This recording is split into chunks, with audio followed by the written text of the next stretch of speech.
있습니다. 개인적으로 저는 허경영 후보님의 그 유엔 본부를 판문점으로 이전하겠다는 공약을 보고 허경영 후보님이 정말 예사로운 분이 아니라는 것을 알았습니다. 그것을 이미 과거 한 20년 전에 공약하셨던 걸로 알고 있는데요. 30년 전. 30년 전이신가요? 그때 이 판문점으로 유엔 본부를 가져오겠다 이 공약은 언제 어떻게 생각하게 되신 것인지 궁금합니다. 그러니까 우리나라가 남북이 분단되어 있는 것은 세계 유엔군들의 이목이 한반도 있을 때 평화가 유지돼요. 이 유엔 본부는 한반도와 독일 때문에 만들어졌는데 이건 일본이 점령하고 있던 한반도, 독일이 점령하고 있던 유럽, 이 두 지역에서 일본과 독일이 연합해서 세계를 침공했고, 이 아시아는 일본이 책임지고 유럽은 독일이 책임지고 세계를 공영화하려고 한 거예요. 둘 다 실패했죠. 독일이 실패하자마자 일본도 실패했어요. 네. 독일은 다행히 원자탄이 터지진 않았죠. 그러나 일본은 원자탄이 터지고 나서 항복을 했잖아. 결국은 두 나라 때문에 유엔 연합이 만들어진 거예요. 독일과 일본 때문에 유엔이 국제연합이 만들어진 거예요. 네. 그러니까 국제연합이 만들어진 것이 한국과 독일 때문이에요. 그러니까 우리 한반도에서 일본군을 그들이 북한을 상대로 유엔군이 와서 싸웠잖아요. 그러면 유엔군이 만드는 1947년, 48년에 우리 정부가 수립된 이후에 네. 유엔군이 한반도에 18개국이 온 거는 처음이에요. 유엔군이 결성되고 처음으로 참여한 전투. 6.25 전쟁. 거기서 30만 명의 유엔군이 죽어요. 아. 그들이 한반도에 묻혀 있어. 그런데 유엔 본부가 미국에 있을 이유가 없는 거예요. 전 세계 인구의 60%가 아시아에 있단 말이에요. 미국은 전 세계 인구의 10%가 안 돼요. 그러니까 어차피 아시아 쪽으로 유엔 본부가 와야 된다는 거죠.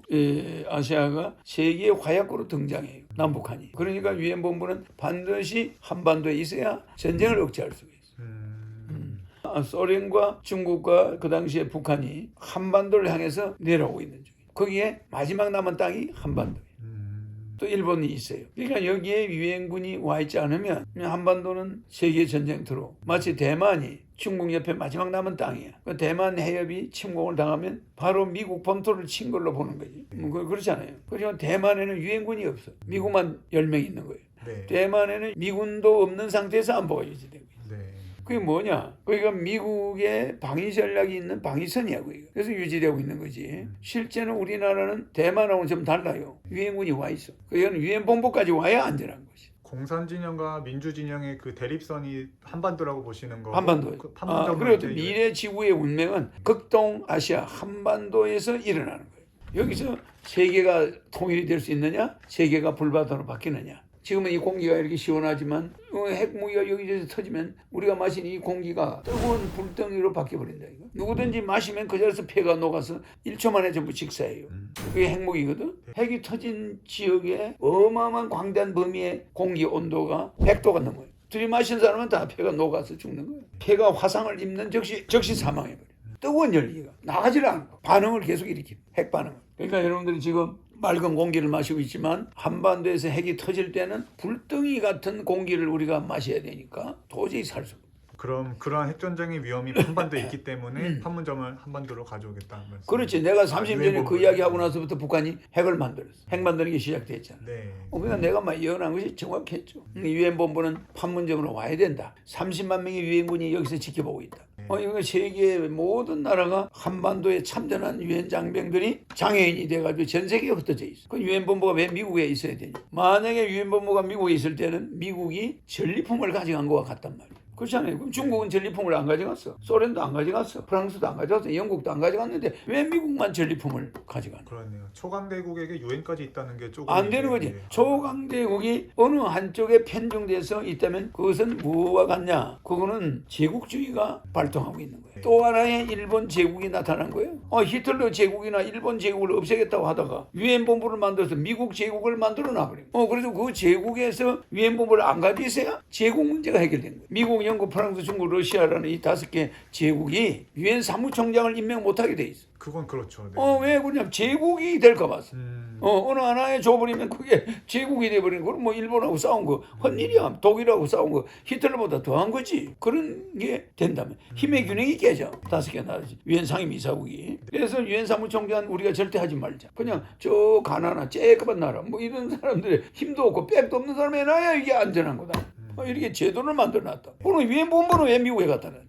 그러니까 소련한테 이야기하면 옳시구나 코리아에 가져갑시다. 이게 얼마든지 해낼 수가 있다. 정말 그리고 또 놀랐습니다. 유엔 분담금을 미국이 가지고 있으니까 유엔 분담금을 내는 나라가 일본하고 한국뿐이야. 우리 유엔군한테 돈을 내고 있잖아. 그런데 우리나라에 유엔 본부가 오면은 전 세계가 분담금을 미국도 내야 되고 러시아도 내야 되고 중국도 내야 돼. 그럼 우리는 분담금 해도 국가 예산의 10배야. 그럼 우리는 세계 통일을 위해서 그 돈을 한국 안보를 위해서 쓴단 말이야. 유엔 분담금을. 유엔 분담금을 가지고 우리 한반도 주변에 평화 운동을 하기가 좋아지거든. 국방비도 절약되고 절약되고. 경제 창출 효과도 그럼 있었고. 그런 것을 그 당시 내것이 생각한 사람은 없어. 정말 그렇습니다. 그럼 미래지향적으로 생각한 거죠. 그러나 사람들은 지금 여야 공약이 전부 국내용이잖아. 그런데 나는 비버이 벨트, 청진, 또 북한의 원산, 또 나진, 선봉, 자루비누, 브라이드보스톡 뭐 이런 데다 연해주에다 막 국제도시 코리아 자치주. 그러니까 제2의 한국을 만든다 이 말이야.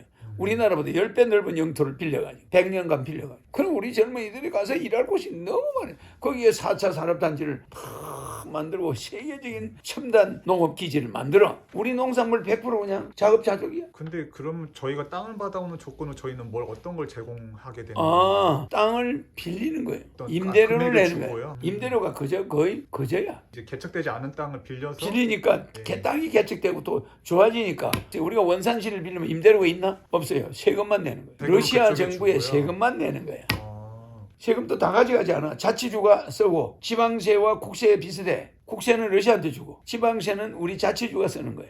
무슨 이해가? 그걸 국내에서도 그럼 개발해도 되는데 굳이 러시아나 북한과 이렇게 하는 국내 이유는 이 뭔가요? 땅은 너무 좁아. 이 땅은 9만 제곱킬로미터인데 거기에는 90만 제곱킬로미터, 10배. 그런 광활한 영토를 우리가 개발하니까 엄청난 거야.